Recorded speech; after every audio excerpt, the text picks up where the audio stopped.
Ever been stuck in a hot car? This is why your Subaru Outback's AC might be acting up. First off, check your levels. Low refrigerant is a common culprit. If it's low, your AC won't blow cold air.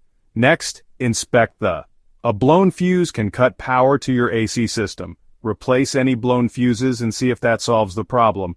Another thing to look at is if the compressor isn't working, the refrigerant can't circulate. Listen for weird noises or check if the compressor clutch is engaging. Don't forget about if it's clogged with dirt or debris, it can't do its job. Give it a good clean and see if that helps. Lastly, look at a dirty filter can block airflow. Pull it out and give it a look. If it's dirty, replace it. So, next time your Subaru Outback's AC is acting up, remember these simple checks. It could save you a trip to the mechanic. Thanks for watching.